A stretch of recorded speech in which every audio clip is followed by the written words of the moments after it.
എപ്പിസോഡിലേക്ക് എല്ലാവർക്കും സ്വാഗതം. Welcome to my channel Mayadevi light of mind. ഇത് നമ്മുടെ സമൂഹത്തിൽ എത്രയില്ല എന്ന് പറഞ്ഞാലും നമ്മൾ രഹസ്യമായി കണ്ടുവരുന്ന ഒരു കാര്യമാണ് സൗന്ദര്യത്തിൻ്റെ കാര്യത്തിലുള്ള വേർതിരിവ് എന്നുള്ളത്. എപ്പോഴും സൗന്ദര്യമുള്ളവന് മുൻഗണന ലഭിക്കുന്നുവെന്നും സൗന്ദര്യമില്ലാത്തവന് അവിടെ ഒരു ചെറിയ അവഗണന ലഭിക്കുന്നു എന്നുള്ളതും വളരെ പരമാർത്ഥമായ കാര്യമാണ്. പക്ഷെ ഇന്നും അത് മാറ്റിയെടുക്കാൻ മനുഷ്യൻ്റെ നിഗൂഢമായ ആ മനസ്സിന് കഴിഞ്ഞിട്ടില്ല എന്നുള്ളത് തന്നെയാണ്.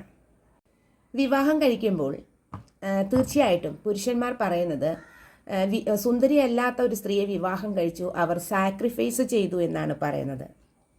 എന്താണ് അവർ സാക്രിഫൈസ് ചെയ്തത്? തിരിച്ചു ചിന്തിച്ചാൽ ഇവരിൽ എന്താണ് കഴിവുകളുള്ളത്? ഇവർ എന്ത് കാര്യമാണ് സാക്രിഫൈസ് ചെയ്തത്? അവരുടെ സമയമാണോ? നമ്മൾ ചിന്തിക്കേണ്ടത് തന്നെയാണ് ഇത്. അതായത് ഇവിടെ സംഭവിക്കുന്ന കാര്യം ഒരു പക്ഷേ ഇവരുടെ തന്നെ സ്വയം മനസ്സിലുള്ള ഒരു കോംപ്ലക്സ് തന്നെയാണത്.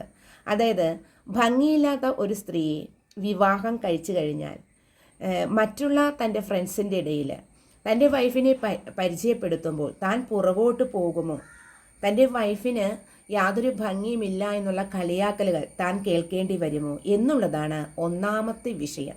ഇങ്ങനെയുള്ളവരുടെ ഒന്നാമത്തെ കോംപ്ലക്സ് എന്ന് പറയുന്നത്, ഈഗോ എന്ന് പറയുന്നത് അതാണ്. രണ്ടാമത്തെ വിഷയം എന്ന് പറയുന്നത് തനിക്ക് ഇതല്ലേ കിട്ടിയുള്ളൂ, തനിക്ക് ഒരുപാട് കഴിവുകളുണ്ടെന്ന് സ്വയം ചിന്തിക്കുകയും തനിക്ക് എന്നിട്ടും ഇങ്ങനത്തെ ഒരു സ്ത്രീയാണല്ലോ ഭാര്യയായിട്ട് കിട്ടിയത് എന്നുള്ള ഒരു ശരിക്കും പറയാം നാരോ ആയിട്ടുള്ള ഒരു ചിന്താഗതിയുമാണ് രണ്ടാമത്തെ വിഷയം എന്ന് പറയുന്നത്.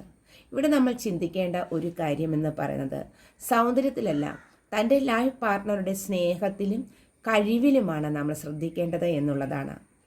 അതായത് ഒരു പക്ഷേ സൗന്ദര്യം നല്ലവണ്ണം ഉള്ള ഒരു വ്യക്തിയാണ് നമ്മളുടെ ജീവിതത്തിലേക്ക് കടന്നു വരുന്നതെങ്കിൽ ഒരു പക്ഷേ ഈ സൗന്ദര്യമില്ലാത്ത വ്യക്തിയേക്കാൾ വളരെ നാരോ മൈൻഡഡ് ആയിരിക്കാം അവരുടേത്.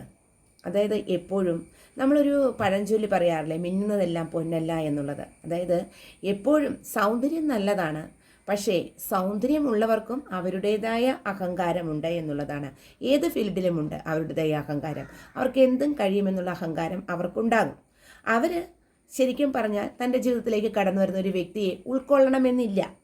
പക്ഷേ സൗന്ദര്യമില്ലാത്ത വ്യക്തികൾ അവരുടെ കുറവുകളെ ഉൾക്കൊണ്ടുകണ്ട് അവർക്ക് കിട്ടിയ ലിമിറ്റേഷനായിട്ടുള്ള ആ പരിമിതികളിൽ ഒതുങ്ങി നിന്നുകൊണ്ട് ജീവിക്കുന്നവരാണ് സൗന്ദര്യമില്ലാത്ത വ്യക്തികൾ.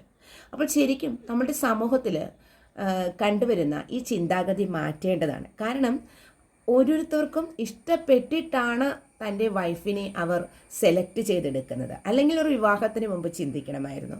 അപ്പോൾ വിവാഹത്തിന് മുമ്പ് ചിന്തിച്ച് ഈ സ്ത്രീ തനിക്ക് അനുയോജ്യയല്ല എന്ന് അവർ ചിന്തിച്ച് അതിൽ നിന്ന് പിന്മാറേണ്ടതാണ്. എന്നാൽ വിവാഹത്തിന് ശേഷം ഇവർ തനിക്ക് അനുയോജ്യമല്ല എന്നും ഇനി ഇവർ വേണ്ട എന്നും ചിന്തിച്ചു കഴിഞ്ഞാൽ അവരുടെ ഭാവി എന്താകുമെന്ന് ചിന്തിക്കേണ്ടതാണ്.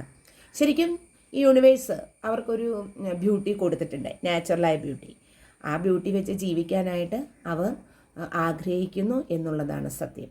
അപ്പോൾ നമ്മുടെ സമൂഹത്തിൽ നിൽക്കുന്ന ഈ നാരോ ആയ ഈ ചിന്താഗതി, കറുപ്പും വെളുപ്പും എന്നുള്ള ഈ ചിന്താഗതി മാറേണ്ടത് തന്നെയാണ് എന്നുള്ളതാണ്.